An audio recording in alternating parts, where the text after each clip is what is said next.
Saudara-saudari yang saya kasihi, salam sehat, Tuhan memberkati kita semua. Kita tahu bahwa setiap tahun ketika umat Katolik memasuki masa Prapaskah yang dimulai pada Rabu Abu, maka setiap Jumat diadakan ibadat renungan Jalan Salib. Kita merenungkan misteri penderitaan dan wafat Tuhan Yesus di salib. Dan permenungan ini akan memuncak pada perayaan Jumat Agung.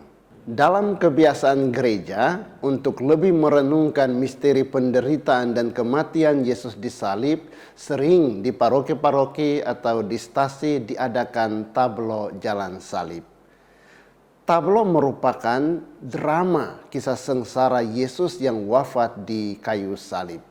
Biasanya diadakan di hari Jumat Agung pagi atau juga pada hari Jumat sebelumnya sebagai visualisasi jalan salib untuk membantu umat lebih menghayati pengorbanan dan penderitaan Tuhan Yesus.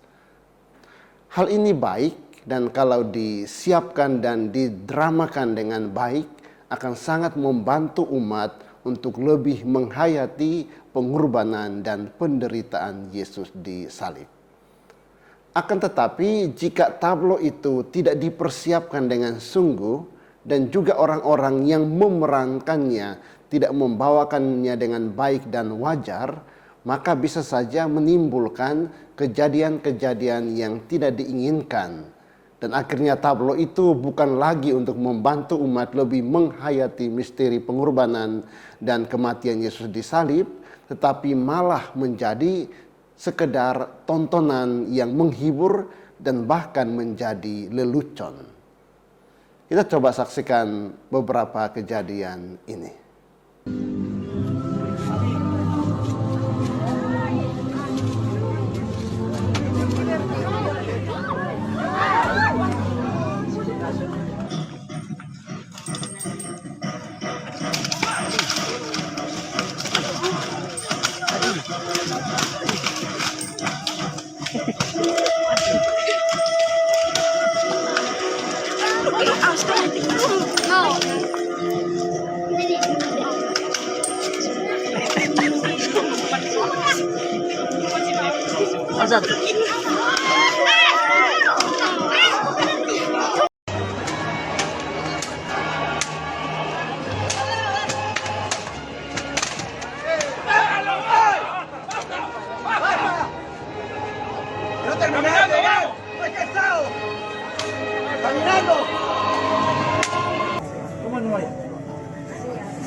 Saudara-saudari, kita melihat bahwa tablo Jumat Agung yang seharusnya sakral dan bertujuan untuk membantu umat untuk lebih merenungkan dan menghayati misteri penderitaan, penyaliban, dan kematian Yesus malah berakhir dengan perkelahian, berakhir dengan rusuh.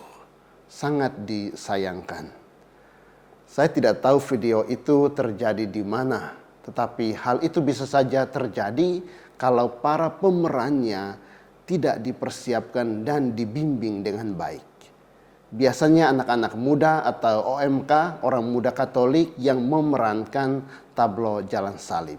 Maka anak-anak OMK ini harus disiapkan, dibimbing dengan baik dan benar agar mereka sungguh memerankan tablo Jalan Salib itu dengan baik dan benar sehingga tidak terjadi hal-hal seperti dalam video tadi. Maka perlu disadari beberapa hal ini dalam tablo Jalan Salib. Yang pertama, tablo Jalan Salib itu bertujuan untuk membantu umat Allah memvisualisasikan misteri penderitaan, penyaliban Tuhan Yesus, sehingga umat lebih masuk untuk merenungkan misteri penderitaan, penyaliban, dan kematian Tuhan Yesus di salib. Yang kedua, tablo jalan salib bukanlah sebuah drama hiburan untuk menghibur umat atau menghibur siapa yang hadir.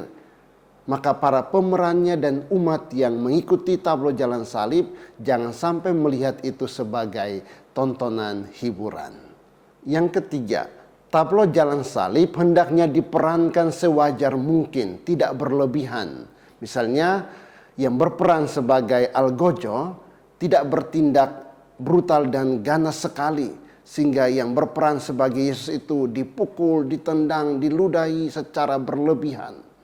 Apalagi jangan sampai yang berperan sebagai algojo ada dendam atau sakit hati dengan yang berperan sebagai Yesus. Jadi janganlah para algojo bertindak brutal dan ganas. Yang keempat, para pastor atau katekis atau para pendamping OMK atau mereka yang membimbing untuk tablo merencanakan dan membimbing para pemeran drama jalan salib itu agar tidak terjadi hal-hal yang tidak diinginkan dalam tablo. Apalagi di zaman media sosial ini, mereka yang tidak memahami konteksnya akan mudah berkomentar negatif dan tablo jalan salib itu dilihat sebagai lelucon. Poin yang kelima, anak-anak kecil sebaiknya jangan ikut menyaksikan tablo jalan salib, karena itu bisa menimbulkan ketakutan pada anak-anak karena menyaksikan tindakan kekerasan yang diperankan oleh para algojo. Pernah ada anak yang menyaksikan tablo jalan salib kemudian yang menjadi trauma dan bahkan ia tidak mau ke gereja lagi karena merasa takut. Maka para orang tua jangan membawa anak untuk melihat tablo jalan salib.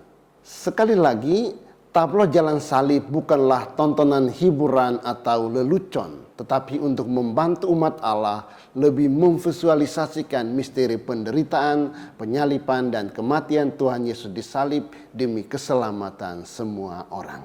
Saudara-saudari, itulah beberapa hal yang saya sampaikan, semoga bermanfaat. Selamat merayakan Trihari Suci, Tuhan Yesus yang wafat disalib dan bangkit dengan jaya memberkati kita semua. Berkah dalam